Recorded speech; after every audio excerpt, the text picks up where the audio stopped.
නමස්කාර වේවා බුදුරුවනට සැමදා බුදු හිමි සරණ යමි. නමස්කාර වේවා ධම්රුවනට සැමදා සදහම් සරණ යමි.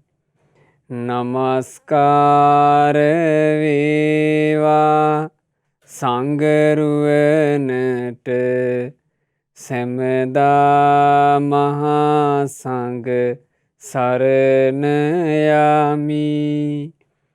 නමස්කාර වේවා තුනුරුවනට සැමදා තිසරණ සරණ යමි. සාදු සාදු සාදු. ගුරුදේවෝත්තම කල්යාණ මිත්‍ර පරම පූජනීය පින්වත් ලොකු ස්වාමීන් වහන්සේට මාගේ වන්දනාව වේවා. සාදු සාදු සාදු. පූජනීය මහා සංඝරත්නයන් අවසරයි.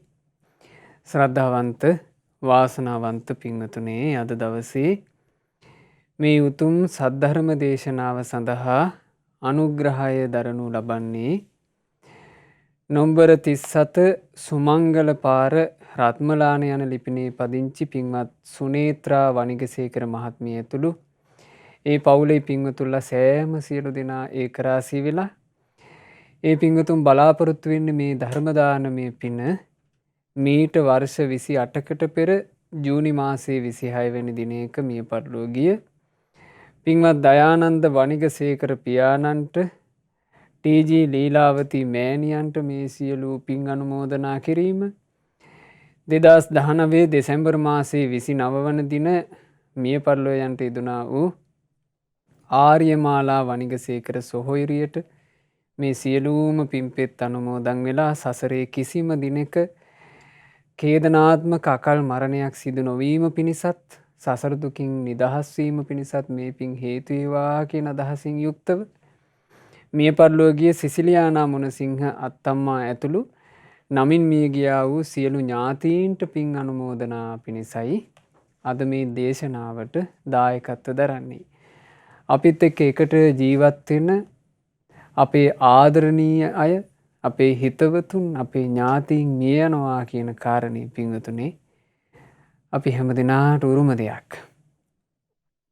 මේ ගත වෙන ජීවිතේ නොඑක් අවස්ථාවලදී නොඑක් අවදිවලදී අපිට ප්‍රිය අය අහිමි වෙනවා.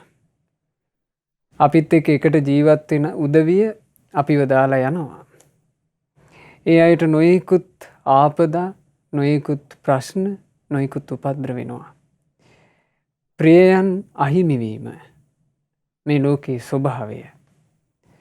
ප්‍රිය වූ කෙනෙක් තමන්ව අත්හැර දාලා යනකොට නුවණ තියෙන මිනිස්සෙක් කොහොමද කල්පනා කළ යුත්තේ? බුදුරජාණන් වහන්සේ ගැන මෙන්න මේ විදිහටයි වදාළේ. තස්මා අරහතු සුතවා විනේය පරිදේවිතං පේතං කාලකතං දිස්වා නසෝ ලබ්බා මයායිති.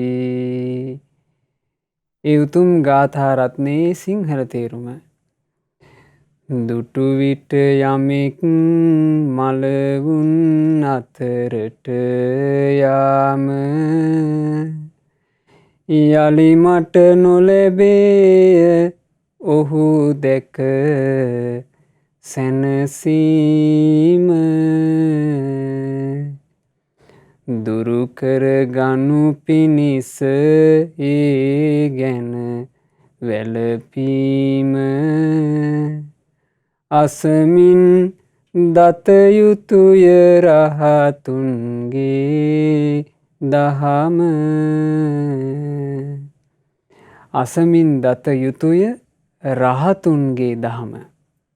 තුන් ලෝකාග්‍ර බුදුරජාණන් වහන්සේ ජීවිතේ සැනසීම පිණිස, ජීවිතේ ශාන්තිය පිණිස, මේ ජීවිතයක් සුන්දර කර ගැනීම පිණිස දේශනා කොට වදාළ ඒ පරම ගම්භීර ශ්‍රී සද්ධර්මයේ බුදුරජාණන් වහන්සේ දේශනා කළේ ජීවිතයට උපද්‍රව වෙනකොට, ජීවිතේ එකට ඉන්න අය වෙන්වෙවි යනකොට, ඒ අය වෙනුවෙන් මේ හදවත පෑරෙනකොට, ඒ අය ඛේදනීය ඉරණම් වලට ගොදුරු වෙලා ඒ අයගේ ජීවිත අහිමිලා යනකොට ඒවා බල බලා ශෝක වෙනවා වෙනුවට, ඒවා බල බලා සුසුම් හෙලනවා වෙනුවට, ඒ වෙනුවට එකතු කරගන්න ජීවිතේට, ඥාතීන් මිය යනකොට වැළපෙනවා වෙනුවට එකතු කරගන්න රහතුන්ගේ දහම.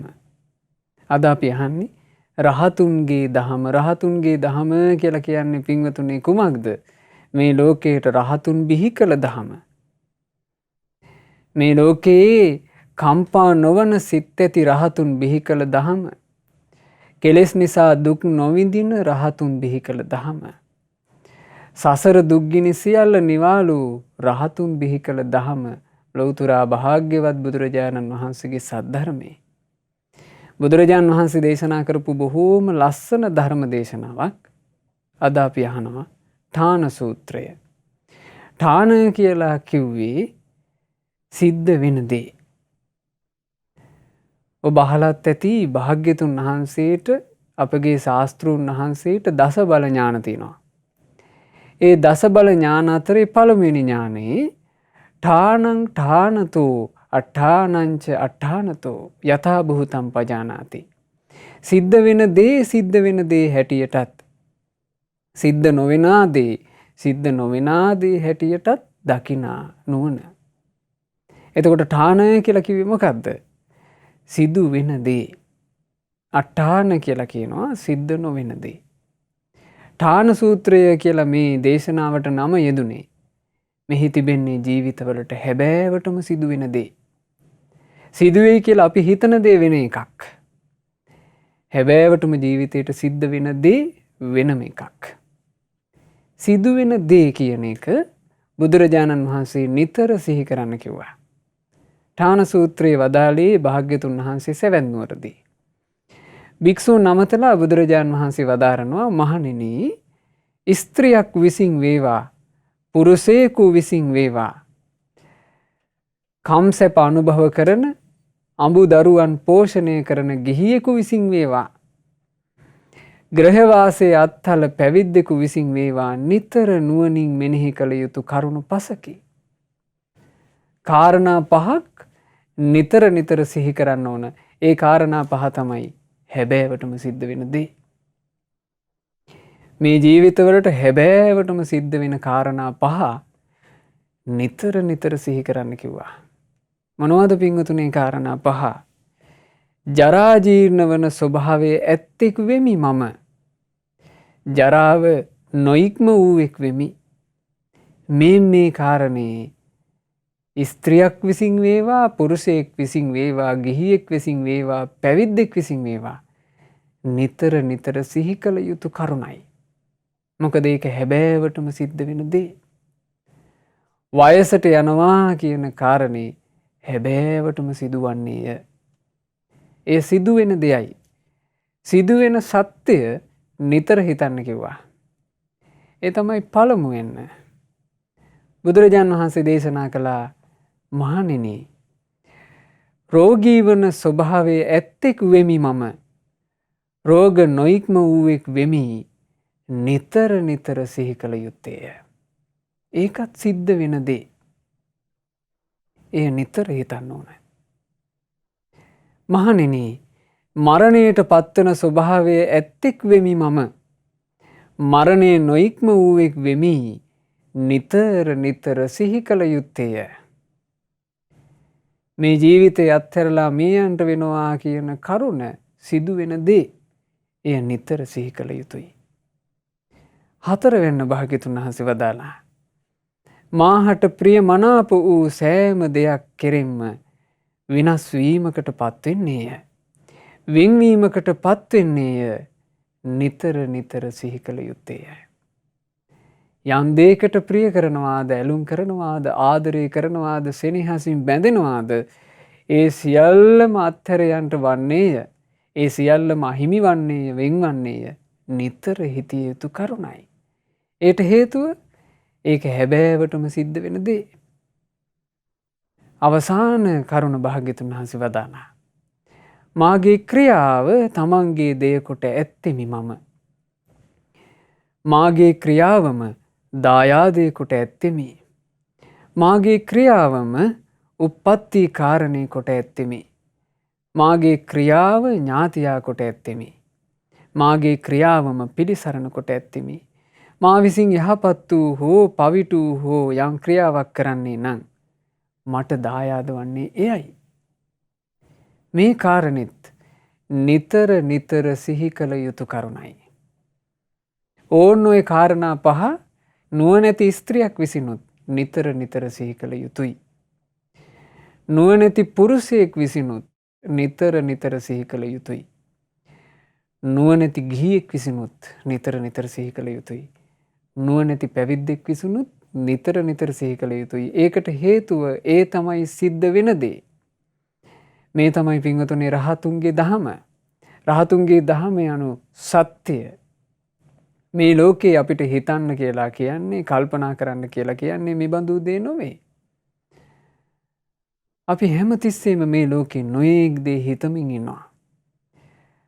හැමතිස්සෙම නොයෙක් දේ කල්පනා කරමින් ඉන්නවා.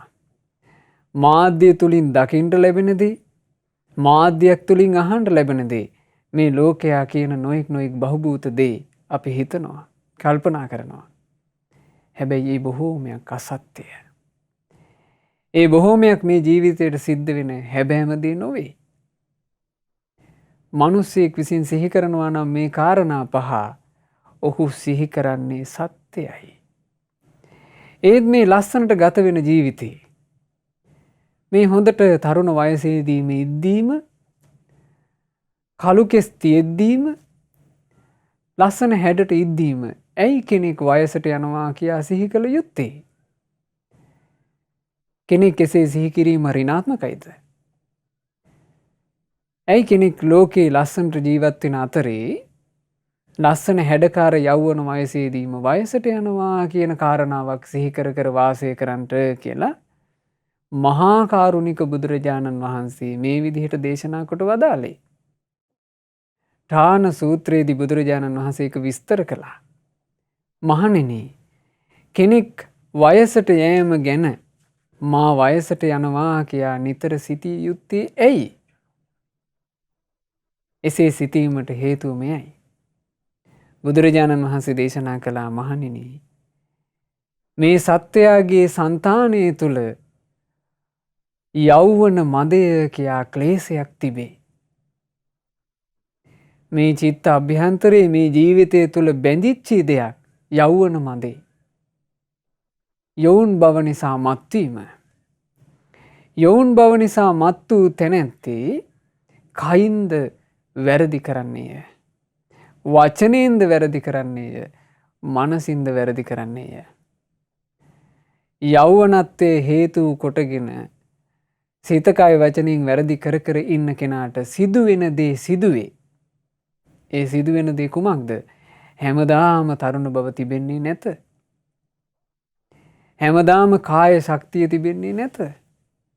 හැමදාම රූප සෝභා තිබෙන්නේ නැත. ඔහු කෙමෙන් කෙමෙන් ජරාව කරා ඇදී. යෞවන වයසේදී බොහෝ පිරිවර ඇතුව හිනහ වෙවි කාලා බීලා සාද කරමින් ඉන්න පුළුවන්. වයසට යනකොට කොන් වෙන්න සිදුවේ. තරුණ වයසේදී සමහර විට තමන් ගැන තමන්ට හිතන්න වෙලාවක් නැහැ. යාළුවෝ, මිත්‍රයෝ, හිතවතුන් නොයෙක් කටයුතු. වයෝවෘද්ධ වුණාට පස්සේ තනි පංගලමේ එක පුටුවකට බර වෙලා, එක ඇඳකට බර වෙලා තනියම හිතේ තින්න සිද්ධ වෙනවා. මේ මුකුත් අමතක වෙනවා යෞවන මදේ නිසා. මද කියලා කියන්නේ මත්වීම, වෙරිවීම, සිහිනුවන නැතුව යාම. මත් වෙන්න, වෙරි වෙන්න, සිහිනුවන අහිමි වෙන්න එක හේතුවක් යොවුන් බව. මා තරුණයෙක්, මා තරුණියක්, මට අතේ පයේ හයිය තිබේ. මං තාම ඉන්නේ භද්‍ර යෞවනයේය. මට තව ජීවිතේ බොහෝ කල් තිබේ. මේන් මෙහෙම හිතන මානසිකත්වය, මේකට කියනවා යෞවන මද. මේ යෞවන මදේ කියන එක තියෙන කෙනාට සිත කය වචනේ හසුරුවා ගන්න තේරෙන්නේ නැහැ. ඒ නිසා භාග්‍යතුන් වහන්සේ දේශනා කළා නිතර හිතන්න ඕන හැබෑවටම සිද්ධ වෙන දේ. තරුණ වයසේදී අපි නොයෙක් සිහින ගොඩනගන්නේ නැද්ද? ජීවිතේ සම්බන්ධයෙන් වැඩිපුරම සිහින තියෙන්නේ යෞවන වයසේදී. ඒ සිහින කියලා කියන්නේ මොනවාද පින්වතුනි? සිද්ධ වෙයි කියලා අපි හිතන දේ. සිදු වේවා කියලා අපි පතන දේ. හැබැයි සිද්ධ වෙයි කියලා හිතන දේත් සිදු වේවා කියලා පතන දේත් කියන්නේ වෙනම එකක්. හැබෑවටම සිද්ධ වෙන දේ කියලා කියන්නේ වෙනම එකක්. නුවණ තියෙන කෙනෙක් නිතර හිතන්න ඕන හැබෑවටම සිද්ධ වෙන දේ. ඒ තමයි තමුන් වයෝවෘද්ධ වෙනවා කියන කාරණේ. මේ ලෝකයේ දෙස බලනකොට වයසට ගියපු අය බොහෝ පෙනෙද්දී, වයසට ගිහින් දුර්වල වෙලා ඉන්න අය බොහෝ දකිද්දී, වයසට ගියපු ආච්චි අම්මලා සිහියලා තනි පංගලමේ කොන් වෙලා ඉන්නවා දකිද්දී, තමනුත් නිතර නිතර හිතන්න පටන් ගන්න ඕන මගේ තිරණම මෙච්චරයි. මාත් වයසට යනවා. වයසට යන ස්වභාවයෙන් මා නිදහස් නෑ. බුදුරජාණන් වහන්සේ දේශනා කරනවා මහණෙනි මේ විදිහට සිතනකොට මං වයසට යන කෙනෙක් වයසට යෑම ඉක්මවා නෑ කියලා නිතර නිතර හිතනකොට ඔහුට සිද්ධ වෙන දේ මොකද්ද? ඔහු තුල ඥානයක් උපදිනවා. මං වයසට යනවා කියන කාරණේ යම්සේද මේ ලෝකයේ සියලු දෙනා වයසට යන්නේමය. හුදෙකලාවේ මං විතරක් නෙමෙයි වයසට යන්නේ. හැමෝගෙම ජීවිතේ කරා වයසට යෑම පැමිණෙනවා. මේ වයසට යෑම කියලා කියන්නේ ලෝකයේ තියෙන පොදු ධර්මයක්. පොදු ධර්මයක් කියලා ඔහුට පසක් වෙනකොට ආන්ගේකට කියනවා ඥානෙ. ඒ ඥානය තුලින් සිද්ධ වෙන අසිරිය බුදුරජාණන් වහන්සේ වදාලා නිතර නිතර ඔය කරුණ සිහි කර කර සිටින තැනැත්තාට මහණෙනි ලෞතුරු මාර්ගය උපදින්නේය. ඒ මාර්ගයේ සේවනය කරන්නේය. ඒ මාර්ගයේම භාවිතා කරන්නේය. ඒ මාර්ගයේම බහුල වශයෙන් ප්‍රගුණ කරන්නේය. ඒ මාර්ගයේ සේවනය කරන කල්හි, භාවිතා කරන කල්හි, බහුල වශයෙන් ප්‍රගුණ කරන කල්හි ඔහුගේ සංයෝජනයෝ ප්‍රහාණය වී යති. යම්තාක් සංසාරයට බැඳලා තියෙන මේ දුක් විඳින්මින් යන ගමනට බැඳලා තියෙන බන්ධනෙන්ද ඔක්කොම කැඩිලා යනවා මෙහෙම හිතද්දී. ආශ්චර්යයි රහතුන්ගේ දහම. මේ රහතුන්ගේ දහමේ එක පදයක් නිතර නිතර සිහි කර කර ඉන්නවා නම් සංසාරයට බැඳලා තියෙන බන්ධන කඩලා යනවා. එහෙම ධර්මයක් ලෞතුරා භාග්‍යතුන් වහන්සේ දේශනා කළේ. මේ ධර්මයේ දේශනා කරනකොට දෙවිවරු මේ අහස්ගෙබ සිසාරා කාලඝෝෂා කළා. දෙවිවරු මේ දෙවියන්ගේ ස්වරයෙන් තුන් ලෝකයට මැහෙන්න කිව්වා. බුදුරජාණන් වහන්සේ දේශනා කරන ලද මේ ධර්මය අපපතිවත්තියන් කාටවත් කන පිට හරවන්න බැරි එකක්. මේ ධර්ම චක්‍රය බුදුරජාණන් වහන්සේ වදාරපු ධර්මය කෙලෙස් කපාගෙන යනකොට කිසි කෙනෙකුට ඒක නවත්තන්න බෑ. කෙලෙස් කැපෙන ස්වභාවය ධර්මයේ තුල තියෙන එකක්. කෙලෙස් කපාගෙන සුවපත් වෙන්න කැමති කෙනා ඒ ධර්මයයි පාවිච්චි කළ යුත්තේ.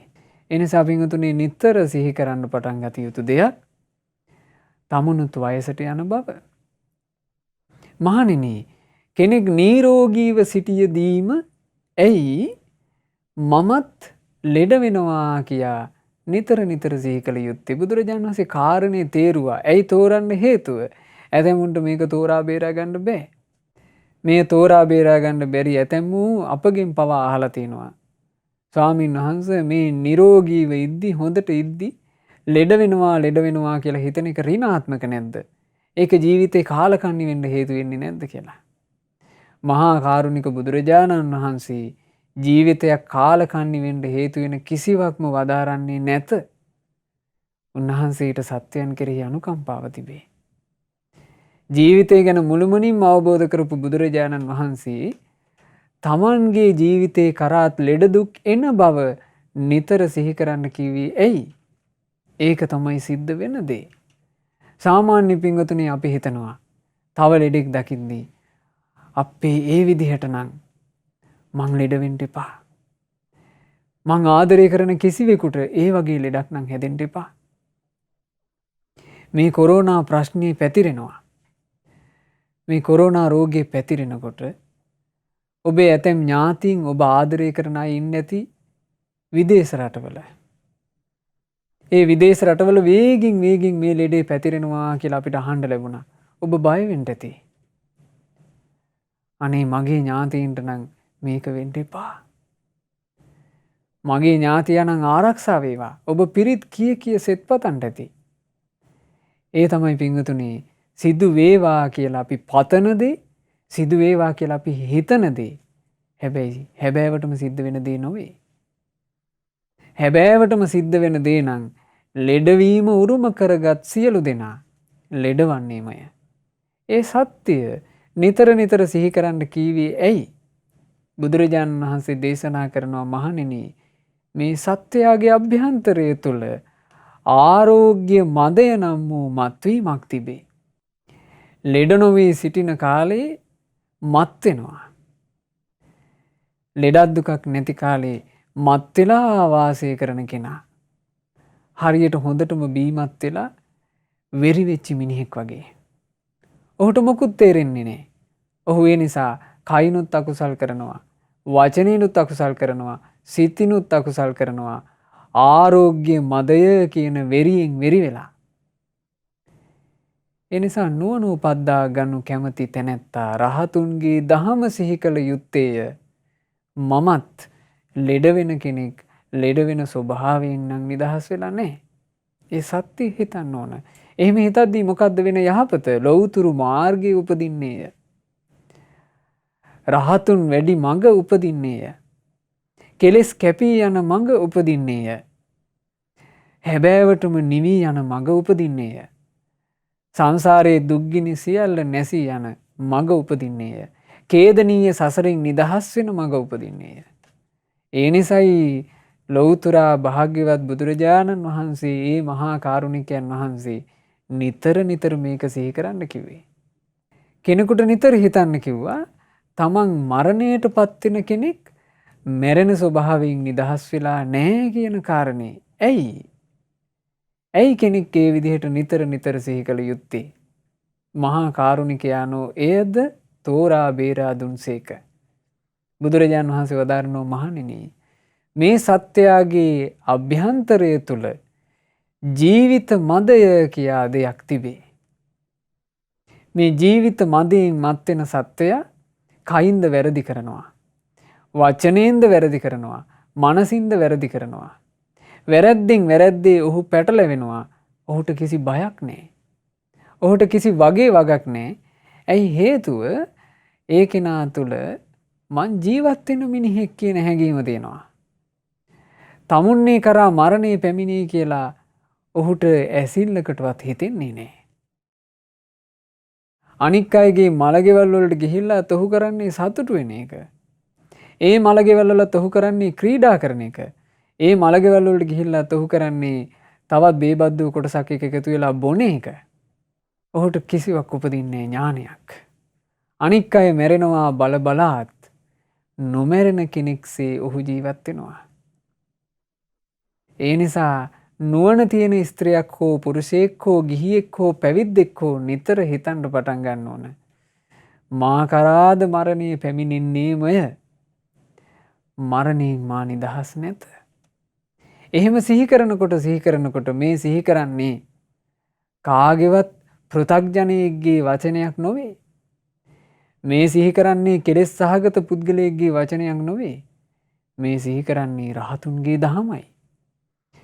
රහතුන්ගේ දහම සිහි කරන කෙනාට ලෞතුරු මාර්ගය උපදිනවා. ඒ කෙනා සැනසෙල්ල කරා යන්න පටන් ගන්නවා. සැනසෙන්න කැමති අය මෙසේ සිහි කරත්වා. මම මරණයට පත්වෙන කෙනෙක්මයි. ඒ මරණයට පත්වෙන ස්වභාවයෙන් මම නිදහස් නෑ කියලා. බුදුරජාණන් වහන්සේ දේශනා කළා මහණෙනි යම්කිසි කෙනෙක් ප්‍රිය වූ අයත් එක්ක සන්තෝෂෙන් ඉන්න අතරේම ප්‍රිය වූ අයව සතුටු කර කර ඉන්න අතරේම ප්‍රිය වූ අයත් එක්ක නොඑක් සාද පවත්වන අතරේම ප්‍රිය වූ අයත් එක්ක විනෝද චාරිකා යන අතරේම ඒ කෙනා නිතර නිතර හිත ඉන්න ඕන දෙයක් තමන් මේ ප්‍රිය වූ හැමෝගෙන්ම වෙන් වෙනවා. ප්‍රිය වූ අය තමන්ට අහිමි වෙනවා කියන එක ඇයි එසේ සිහි කළ යුත්තේ? බුදුරජාණන් වහන්සේ දේශනා කරනවා මහණෙනි මේ සංසාරගත සත්වයාගේ අභ්‍යන්තරය තුල ඒ කෙනා ස්ත්‍රියෙක් වෙන්න පුළුවන්, පුරුෂයෙක් වෙන්න පුළුවන්, ගිහියෙක් වෙන්න පුළුවන්, පැවිද්දෙක් වෙන්න පුළුවන්. සසර ගමනට වැටිච්ච සත්වයා තුල ඔහුගේ අභ්‍යන්තරයේ තියෙනවා ප්‍රිය දේ ගැන චන්දරාගය. ප්‍රිය දේ ගැන චන්දරාගය, තණ්හාව, ඇලීම කියන එක මේ ජීවිතවල බැඳිලා. ඒ බන්ධනේ පින්වතුනේ හටගන්නේ අපි කාටවත් හිතාගන්න බැරි තැනක ඉඳලා. ප්‍රිය බන්ධනේ කියන එක සංසාරෙන් සංසාරයට එන එකක්. ඒ බන්ධනේ කොච්චර සියුම්ද කියලා අපිට තේරුම් ගන්න පුළුවන්. චූටි ළමයින්ට පුංචි කාලේ සෙල්ලම් කරන්න සෙල්ලම් බඩු ගෙනත් දෙනවා අම්මලා තාත්තලා. ඒ සෙල්ලම් බඩු ගෙනලා දුන්නට පස්සේ ඒ පුංචි වයසේ දරුවා එයාට වචන කතා කරන්න බෑ. එයාට තමන්ගේ අවශ්‍යතාවයක් කියන්න පුළුවන් කමක් නැහැ. එයා දන්නේ hina වෙන්නයි යන්නයි විතරයි. ඒ දරුවාට සෙල්ලම් බඩුව ගෙනත් දුන්නට පස්සේ ඒ සෙල්ලම් බඩුව ඒ දරු පැටියා තදින් තුරුල් කරගන්නවා. ඒ සෙල්ලම් බඩුව වචන කතා කරන්න බැරි ඒ දරු පැටියා තමන්ගේ කරගන්නවා. බැරි වෙලාවත් ඒක කවුරු හරි සෙල්ලමට හෝ එයාගෙන් උදුරලා ගත්තොත් එයාගේ ඇඟෙන් කෑල්ලක් ගත්තා වගේ කෑ ගහලා අඬන්න පටන් ගන්නවා. ඒ කාලේ ඉඳලා තමයි ප්‍රිය දේ පිළිබඳ ඡන්ද රාගය කියන එක පටන් ගන්නෙ. ලොකු මහත් වෙනකොට මේක ප්‍රබල වෙනවා ගැලවෙන්න බැරි තරම්. මේ ඡන්ද රාගය කියලා කියන්නේ බන්ධනයක්. අතිශයින්ම බලවත් බන්ධනයක්. මේ ලෝකේ තියෙනවා පින්වතුනි බලවත් බන්ධන. ඒ බලවත් බන්ධන අපිට මේ මනුස්ස ලෝකේ දැක ගන්නට නැහැ. ඇස් වලට පේනේවා නෙවෙයි. ඇස් වලට දකින්න පුළුවන් බන්ධන වලට බලවත් බන්ධන කියන්නේ. බලවත් බන්ධන දෙවියන් අතරේ තියෙනවා. සුරාසුර යුද්ධ වුණාට පස්සේ යම් මේ අසුරයෝ අහු වෙනවද? ඒ අහු වෙන අසුරයන්ව සුරයෝ ඒ බන්ධනෙන් බඳිනවා. ඒ බන්ධනය කියලා කියන්නේ සම්පූර්ණයෙන්ම මානසික බන්ධනයක්. ඒ මානසික බන්ධනය තමයි පින්වතුනි අසුරයෙක් යම් වෙලාවක හිතනවා නම් අසුරයෝ හොඳයි දෙවියෝ නරකයි කියලා. ඒ අසුරයා බන්ධනයෙන් කිටි කිටියේ හිර වෙනවා. හැබැයි ඒ අසුරයාම හිතනවා නම් නෑ දෙවියෝ තමයි හොඳ අසුරයෝ නරකයි කියලා. එයාගේ බන්ධනේ ලිහිල් වෙනවා. එතකොට මේක සම්පූර්ණයෙන්ම තියෙන්නේ මානසිකව. අභ්‍යන්තරේ බන්ධනයක්. ඔය බන්ධන කතාව භාග්‍යතුන් වහන්සේ දේශනා කරනකොට භික්ෂුවක් අහනවා ස්වාමීනි භාග්‍යතුන් වහන්සේ ඔය වේපචිත්ති බන්ධනේ ඔය අසුරයන්ව බඳින බන්ධනේ බෙල්ල පස් වෙනකොට ඇති බන්ධනයටත් වඩා බන්ධනයක් මේ ලෝකේ තියනවාද? බුදුරජාණන් වහන්සේ දේශනා කළා මහණෙනි ඊට වඩා දරුණු බන්ධනයක් දෙමව්පියෝ දරුවන්ට බැඳෙන බන්ධනේ. දරුවෝ දෙමව්පියන්ට බැඳෙන බන්ධනේ. පෙම්වතුන් පෙම්වතියන්ට බැඳෙන බන්ධනේ. ආදරවන්තයින් ආදරවන්තයන්ට බැඳෙන බන්ධනේ. බිරිඳ ස්වාමියාට බැඳෙන බන්ධනේ. ස්වාමියා බිරිඳට බැඳෙන බන්ධනේ. යහළු යෙහෙලියෝ සහෝදර සහෝදරියෝ බැඳෙන බන්ධන. හුරතලුන්ට බැඳෙන බන්ධන මේවා හරීම බරපතලයි.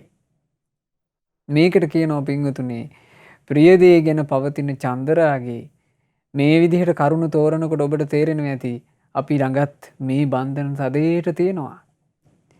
මේ බන්ධන සහිත කෙනාට තියෙන ජීවිතේට තියෙන භයානක ඉරණම තමයි තමන් ප්‍රිය කරන දේ වෙනුවෙන් කයිනුත් වැරදි කරනවා. වචනිනුත් වැරදි කරනවා. හිතිනුත් වැරදි කරනවා. ප්‍රියදේ රැකගන්ට ඕන දෙයක් කරනවා. ප්‍රියදේ තමන් ළඟ තියාගන්ට ඕන දෙයක් කරනවා. යහපත දයහපත කියලා නෑ. ඒ නිසා නුවණ තියෙන කෙනෙක් නිතර හිතන්න පටන් ගන්න කිව්වා. ප්‍රියදේවල් අහිමි වෙනවා.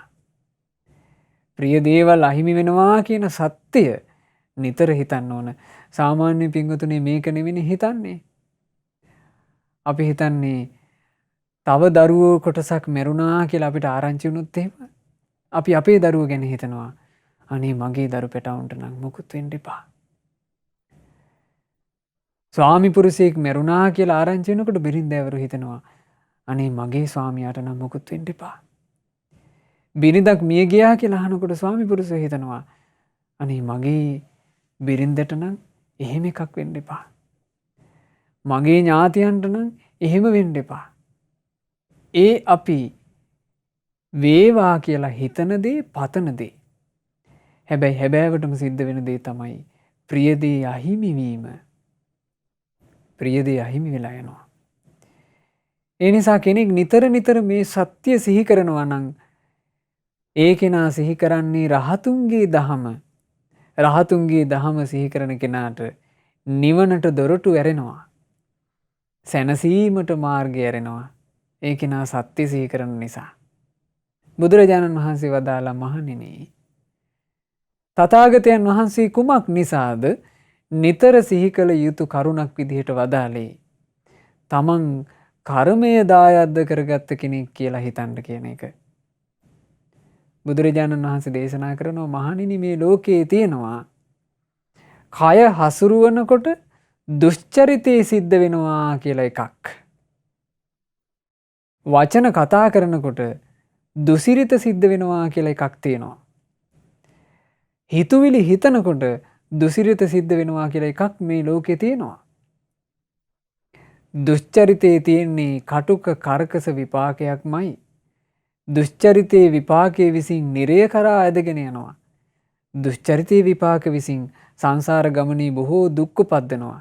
ආන් එහෙම දුෂ්චරිතයක් මේ ලෝකේ තියෙන නිසායි බුදුරජාණන් වහන්සේ දේශනා කළේ නිතර සිහි කර කර ඉන්න කිව්වා. තමන් කර්මය දායාද කරගත්ත බව. මේ ජීවිතේ ගත කරනකොට පින්වතුනි අපිට හසුරුවන්න තියෙන්නේ ඔය තුන. සිත, කය, වචනය. මේ ලෝකේ හැම දිනම හසුරුවන්නේ ඔය කාරණා තුන. ඒ කරුණු තුන හසුරුවනකොට දුෂ්චරිතයකින් වළක්වාගෙන සුචරිතය තුල මේ තුන හසුරුවන්ට නම් ඒ කෙනා ජීවිතය ගැන ඇත්ත සිහි කරලා තියෙන්න ඕන.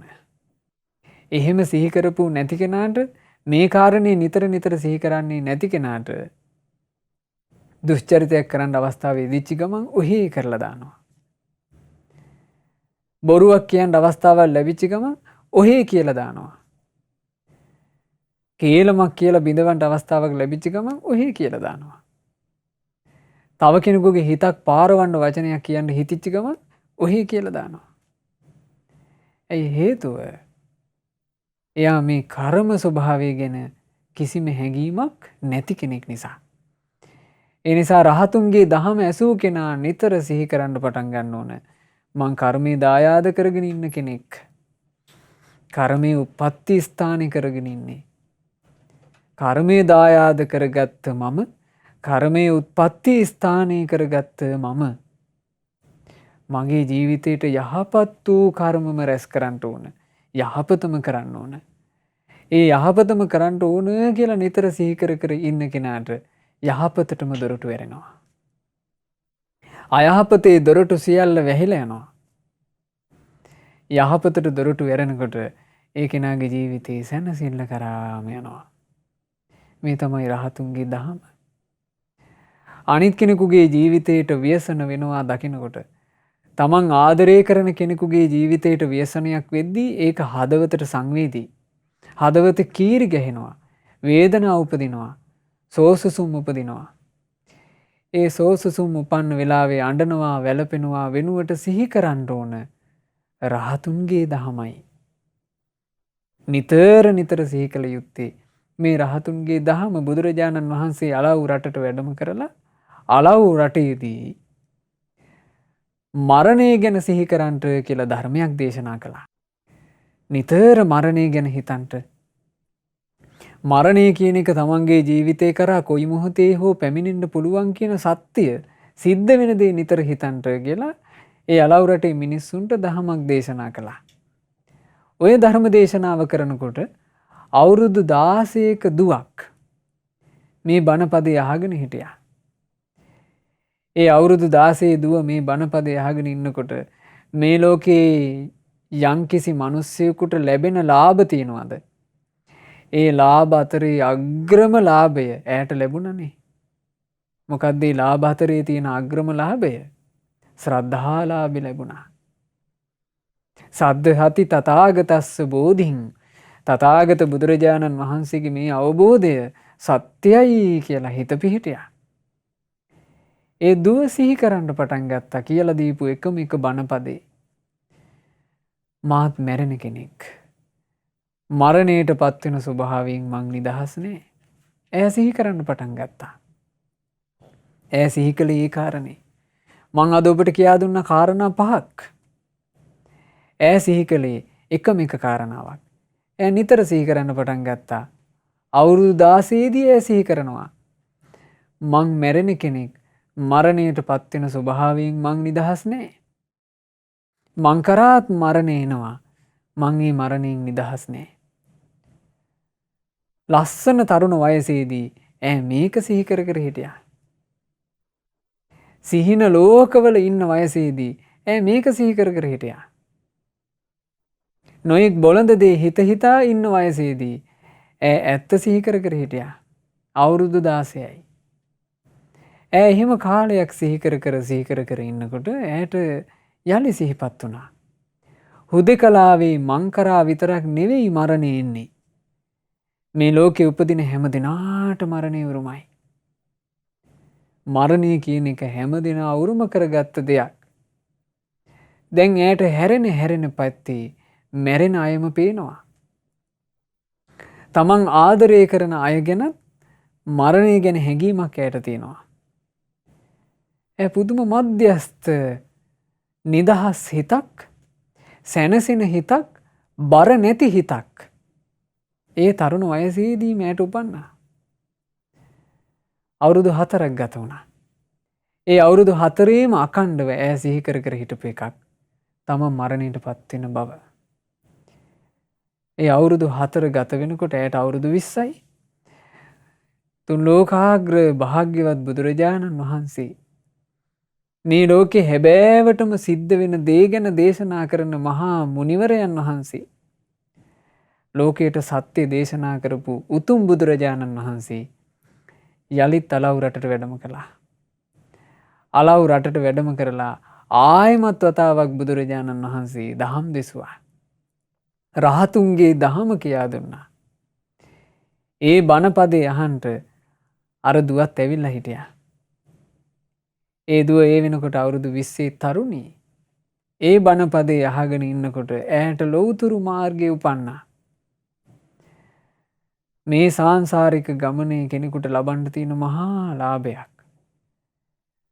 සතර අපායින් නිදහස් වීම ඒ මොහොතේ ඇය ලැබුවා. සෝතාපන්න ඵලය සාක්ෂාත් කළා.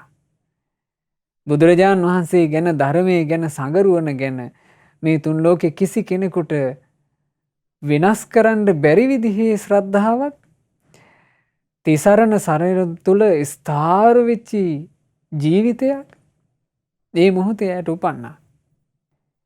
බුදුරජාණන් වහන්සේ එදා දහම් දෙසලා ඈ සෝතාපන්න ඵලයට පත් වුණාට පස්සේ භාග්‍යතුන් වහන්සේ යලි වැඩම කළා.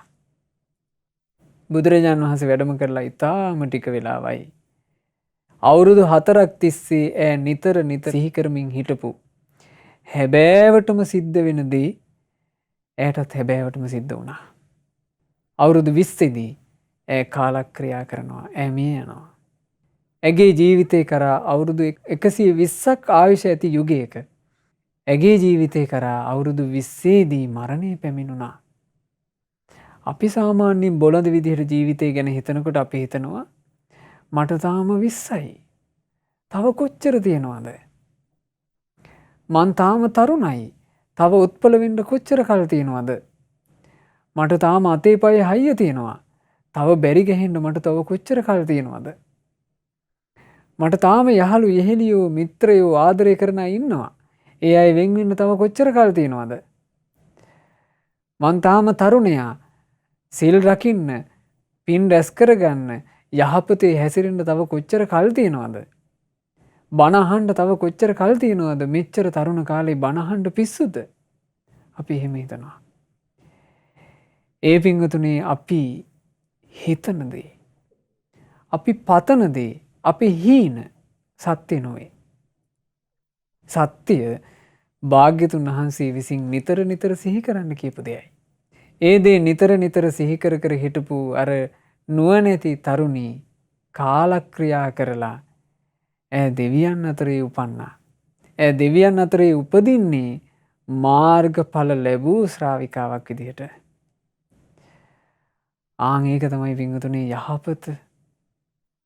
ඒ නිසා කෙනෙකුගේ ජීවිතයට සලසා ගන්න තියෙන පරිපූර්ණ යහපත ලෝකයේ කෙරෙහි මහා කරුණාවෙන් දේශනා කොට වදාළ රහතුන්ගේ දහම දෙසූ බුදුරජාණන් වහන්සේ මුණ ගැහිච්ච මේ ජීවිතේ, ඒ භාග්‍යතුන් වහන්සේව සරණ යන්නට ලැබිච්ච මේ ජීවිතේ අපිත් පින්වතුනි මේ ඇත්ත සිහි කර කර වාසය කරන්න ඕන.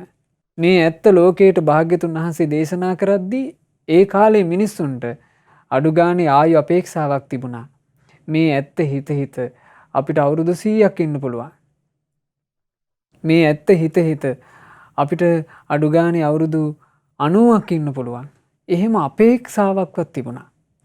අවුරුදු 20 තරුණයෙකුට තරුණියෙකුට ධර්මය අහන්න ලැබුණොත් එහෙම එයාට හිතුවිල්ලක් හරි හිතන්න අවකාශයක් තිබුණා. දැන් මට 20යි. මට බණ අහහා ඉන්න පුළුවන්. මට රහතුන්ගේ දහම අහමින් රහතුන්ගේ දහම සිහි කර කර තව 100ක් විතර කල් ඉන්න පුළුවන්. මොකද අපිට අවුරුදු 120ක් විතර ආයුෂ තියෙනවානේ කියලා හිතන්න අවකාශයක්. හිතන්න හරි අවකාශයක් ඒ කාලේ තිබුණා. දැන් අපේ ආයුෂේ අනුක්‍රමිකව පිරිහිලා ගිහිල්ලා අපි ඉන්නේ ඊටාම අඩු ආයුෂක් ඇති කාලෙක. රෝග පීඩා බහුල කාලෙක. උපද්‍රව බහුල කාලෙක. මිනිස්සු අතිශයින්ම පිරිහිලා ඉන්න කාලෙක. ಗುಣ වඩන්න දුෂ්කර කාලෙක. මෙහෙම කාලෙකත් බුදුරජාණන් වහන්සේ සරණ යෑමේ ලාභය භාග්‍ය අපිට උදා වෙලා තියෙද්දී රහතුන්ගේ දහම සිහි කරන එක නම් අතහැර ගන්න එපා. ඒ නිසා පින්වතුනි, තමන්ගේ ජීවිතෙත් මේ ඨාන සූත්‍රේ නිතර නිතර සිහි කරන්ට කියලා භාග්‍යතුන් වහන්සේ යම් කරුණක් වදාළද ඒ කාරණා අද පටන් මේ මොහොතේ පටන් නිතර නිතර සිහි කරන්න පටන් ගන්න. මම වයසට යන කෙනෙක්. ඒ වයසට යෑමේ ස්වභාවයෙන් මා නිදහස් වෙලා නැහැ. මං ලෙඩ වෙන කෙනෙක්. ඒ ලෙඩවීමේ ස්වභාවයෙන් මා නිදහස් වෙලා නැහැ. මාත් මරණයට පත් වෙන කෙනෙක්. මරණයට පත් වෙන ස්වභාවයෙන් මා නිදහස් වෙලා නැහැ. මං ප්‍රිය කරන, මං ආදරය කරන, මගේ ජීවිතයට රැකවරණයක් කියලා මං සමීප කරගෙන ඉන්න සජීවී හැම දෙනාත් අජීවී සෑම වස්තුත් මගෙන් වෙන් වෙනවාමයි. මට අහිමි වෙනවාමයි. නිතර සිහි කරන්න. මට ගොඩාක්ම වටින දේ මම මේ ජීවත් වෙන කාලේ මගේ ක්‍රියාව හසුරුවන විදිහයි. මං සිත කය වචනයෙන් යහපත කරගත්තොත්, සිත කය වචනයෙන් පින් කරගත්තොත්, සිත කය වචනයෙන් සුචරිතේ හැසිරුණොත්, සිත කය වචනයෙන් හොඳ දේවල්ම කරගත්තොත් මට හොඳ දේම දෑවැද්ද විදිහට ලැබෙනවා. නිතර සිහි කරන්න. එහෙම සිහි කර කර තමන්ගේ ජීවිතේ යහපතම රැස් කරන්න පටන් ගන්න. යහපත රැස් කරොත්, පින් රැස් කරොත්, කුසල් රැස් කරොත් තමන්ගේ ජීවිතේ කොයිතරම් ආරක්ෂාවක් හැදෙනවාද කියන එක ගැන ලෞතුරා බුදුරජාණන් වහන්සේ අපිට ධම්මපදයේදී වදාලා. චිරප්ප වාසින් පුරිසං දූරතෝ සොත්තිමාගතං. දුරු රටක සුවසේ වාසය කරපු තැනැත්තෙක් එහි රැකිරක්ෂා කටයුතු අවසන් කොට යළිත් තමන්ගේ ඥාතීන් බැරීම පිණිස මවුරට එන්නේය. ඥාතීන් කරා එනවා ඔහු. ඔහු ඥාතීන් කරා එන්නේ ඔහු දන්න තැනකට යන්නේ. ඔහුට පිළිසරණක් තියෙන තැනකට යන්නේ. ඔහුට තනිකමක් නැති දැනකට යන්නේ. ඔහුව සාදරයෙන් පිළිගන්න පිරිසක් අතරටයි ඔහු යන්නේ. නන්නා දුන්න තැනකට නොවේ.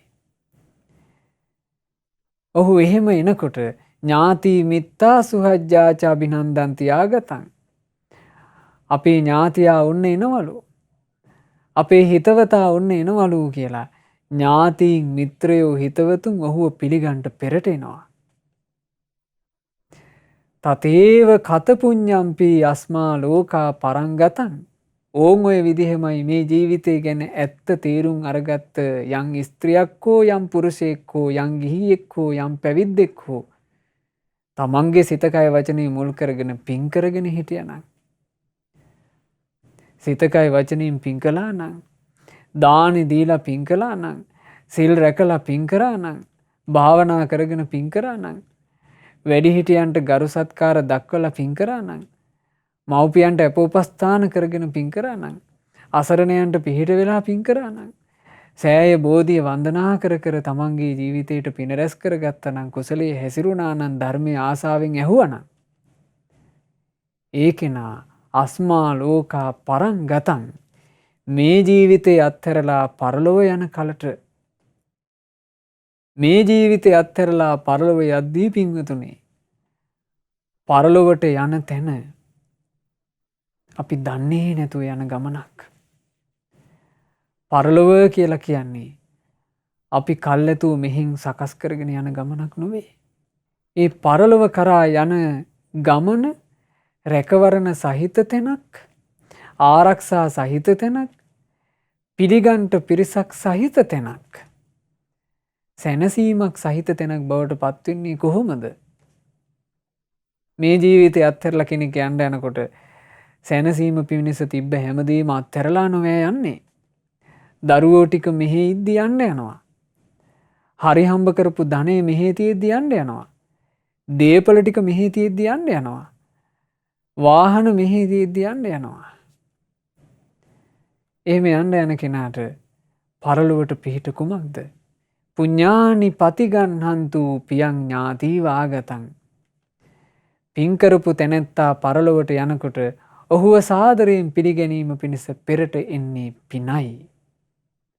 ඒ නිසා තමන්ගේ ජීවිතේ මේ රහතුන්ගේ දහම අසාගත්ත ඔබ හොඳට පින් රැස් කරගන්න, කුසලයේ හැසිරෙන්න, දහමේ හැසිරෙන්න, තමන්ගේ ජීවිතයට යහපත සලසා ගන්න උත්සාහවත් වෙන්න. ඒ සඳහා පින්වතුන්ලා හැම දිනාට උතුම් රත්නත්‍රයේ ආශිර්වාදයම ලැබෙත්වා. සාදු සාදු සාදු. රැස් කළා වූ සියලුම පුණ්‍ය ධර්මයන් අපි අනුමෝදන් කරමු. සක් දෙවිඳුන්, සතරවරන් දෙවිවරුන් ප්‍රධාන සියලු දෙවියෝ සතුට සිත් උපදවාගෙන පින් අනුමෝදන් වෙත්වා. දෙවියෝ පින් අනුමෝදන්ව දිව්‍ය සැපින් දිව්‍ය ආශ්චර්යෙන් වැඩෙත්වා. සියලු දෙවියන්ගේ රැකවරණයේ උපකාරය අප හැම දිනාට දෙවියෝ නොඅඩුවම සලසා දෙත්වා. ඒ සියලු දෙවියන්ටත් ගෞතම සාසනය තුල ධර්මාවබෝධයෙන් සැනසෙන්ට වාසනාව ලැබෙත්වා. සාදු සාදු සාදු. ගුරු දේවෝත්තම කල්යාණ මිත්‍ර පරම පූජනීය පින්වත් ලොකු ස්වාමින් වහන්සේට මේ සියලුම පුණ්‍ය ධර්මයන් අනුමෝදන් වෙත්වා. ගුරු දේවයන් වහන්සේ නිදුක්ව නිරෝගීව දීර්ඝායුෂ ලබත්වා. මේ ගෞතම සාසනය තුලම උතුම් වූ චතුරාර්ය සත්‍ය ධර්මය පරිපූර්ණ වශයෙන්ම අවබෝධ කරගන්නට වාසනාව ලැබෙත්වා. සාදු සාදු සාදු. රැස් කරගන්නට යෙදුනා වූ සියලුම පුණ්‍ය ධර්මයන් අද දවසේ උතුම් ධර්ම දානමේ පින්කම සිදු කළා වූ රත්මලානේ පදිංචි පින්වත් සුනේත්‍රා වනිගසේකර මහත්මියගේ නමින් මීට වර්ෂ 28කට පෙර ජූනි මාසයේ 26 වැනි දිනයක මිය පරලෝ ගිය පින්වත් දයානන්ද වනිගසේකර පියාණන්ට මේ සියලුම පින් අනුමෝදන් වෙත්වා. පින්වත් ටී.ජී. ලීලාවතී ආදරණීය මෑණියන්ට සියලු පින් අනුමෝදන් වෙත්වා. 2019 දෙසැම්බර් මාසයේ 29 වන දින මිය පරලොව ගිය පින්වත් ආර්යමාලා වනිගසේකර සොහොයුරියට මේ සියලුම පින් අනුමෝදන් වෙලා මේ සසර ගමනේ කිසිම දිනක ඛේදනාත්මක අකල් මරණයක් සිදු නොවීම පිණිස මේ පිනේ ආශිර්වාදය ලැබෙත්වා. මේ දුක්ඛිත සංසාර ගමනින් නිදහස් වෙන්න ඒකාන්ත වශයෙන් මේ පින් හේතු වෙත්වා. මිය පරලොව ගියා වූ පින්වත් සිසිලියානා මුණසිංහ අත්තම්මාටත් පින් අනුමෝදන් වෙත්වා. සුනේත්‍රා වනිගසේකර මහත්මියගේ නමින් අනන්ත සසර පුරාවට මියගිය සියලු ඥාතීන්ට හිත මිත්‍රාදීන්ට පින් අනුමෝදන්ව ඥාතීන්ගේ පරලොව ජීවිතයේ ඒකාන්ත වශයෙන් සැපයටම පත්වෙත්වා. ඒ ඥාතීන් සියලු දෙනාට දුක්ඛිත සසරින් නිදහස් වෙන්න වාසනාව ලැබෙත්වා කියන ප්‍රාර්ථනාවෙන් පින් අනුමෝදනා සිදු කරන්න. පින්වත් විමලා හෙට්ටිගේ සහෝදරියට අමිතා වනිගසේකර වසන්තී වනිගසේකර යන සහෝදරියන්ට ඒ වගේම සහෝදරයන් සෑම සියලු දෙනාට මේ සියලුම පුණ්‍ය ධර්මයෝ අනුමෝදන් වෙලා මේ හැම දෙනාට දීර්ඝායුෂ සම්පන්නියම ලැබෙත්වා. මෙවර උසස් පෙළ විභාගයට පෙනී සිටින පින්වත් අමන්දී රත්නායක දියණියගේ අධ්‍යාපන කටයුතු ਸਰව ප්‍රකාරයෙන්ම සාර්ථක කරගන්නට මේ සියලු පුණ්‍ය ධර්මයන්ගේ ආශිර්වාදය ලැබෙත්වා. මේ පිනේ ආශිර්වාදයෙන් තෙරුවනේ ආශිර්වාදයෙන් සියලු දෙවි දේවතාවුන් වහන්සේලාගේ ආශිර්වාදයෙන් ඒ විභාග කටයුතු වලට පෙනී සිටින පින්වත් අමන්දී රත්නායක දුවට කිසිම කරදරයකින් බාධාවකින් තොරව තමන්ගේ අධ්‍යාපන කටයුතු ਸਰව ප්‍රකාරයෙන්ම සාර්ථක කරගන්නට අවකාශ ලැබෙත්වා. ලක්සිත් රත්නායක පුතණුවන්ගේ කුමුදිකා ජයසේකර දියණියගේ විශ්වවිද්‍යාලයේ අධ්‍යාපන කටයුතු ਸਰව ප්‍රකාරයෙන්ම සාර්ථක කරගන්නට ආශිර්වාද කරනවා. මේ රැස් කළා වූ සියලුම පුණ්‍ය ධර්මයන්ගේ ආශිර්වාදය, තෙරුවනේ ආශිර්වාදය, සියලු දෙවියන්ගේ ආශිර්වාදය, විශ්වවිද්‍යාල අධ්‍යාපනයේ නියැලෙමින් සිටින පින්වත් ලක්සිත් රත්නායක පුතණුවන්ටත් කුමුදිකා ජයසේකර දියණියටත් සැලසිලා ඒ දරුවන්ටත් අධ්‍යාපන කටයුතු ਸਰව ප්‍රකාරයෙන් සාර්ථක කරගන්නට ලැබෙත්වා. ජීවිතයට යහපත පෙන්වන කල්යාණ මිත්‍ර සත්පුරුෂයෝම මුණ ගැහෙත්වා. මේ ජීවිතයේ බුදුරජාණන් වහන්සේගේ ශ්‍රාවක දරුවෝ බවට පත් වෙලා ਸਰව ප්‍රකාරයෙන්ම සාර්ථක කරගන්නට අවකාශ ලැබෙත්වා කියලා අපි සෙත් ප්‍රාර්ථනා කරනවා. ධර්ම දානයේ සිදු කළේ නොම්බර 37 සුමංගල පාර රත්මලාන යන ලිපිනේ පදිංචි පින්වත් සුනේත්‍රා වනිගසේකර මහත්මිය ඇතුළු ඒ පවුලේ සුපින්වතුන්ලා හැමදෙනා ඒ සුපින්වත් සෑම සියලු දෙනාට මේ සියලු පින් අනුමෝදන් වෙලා පින්වතුන්ලාගේ රැකී රක්ෂා ආදී සියලුම කටයුතු ජීවිතේ සිදු කරන්න බලාපොරොත්තු වෙන සියලු දැහැමි කටයුතු ਸਰව ප්‍රකාරයෙන්ම සාර්ථක වෙත්වා. කිසිම කරදරයකින් බාධාවකින් තොරව මේ ලැබිච්ච කල්යාණ මිත්‍ර ඇසුරේ තවදුරටත් සුවසේ පින් කරගන්නට ලැබෙත්වා. සුවසේම ධර්ම මාර්ගය දියුණු කරගන්නට ලැබෙත්වා. ශ්‍රද්ධා මාසික ධර්ම දාන සමාජික පින්වතුන්ලා හැම දිනාටත් ශ්‍රද්ධා රූපවාහිනී කාර්ය මණ්ඩලයේ සෑම සියලු දෙනාටත් සුපින්වත් ඔබ හැම දිනාටත් මේ ගෞතම ශාසනය තුල සුවසේම ධර්ම අවබෝධ කරගන්නට වාසනාව ලැබෙත්වා. හැම දිනාටම තෙරුවන් සරණයි. නමෝ බුද්ධාය. මෙවැනි වටිනා ධර්ම දේශනා ශ්‍රවණය කිරීමට ශ්‍රද්ධා ඩේලි YouTube චැනලය සබ්ස්ක්‍රයිබ් කරන්න.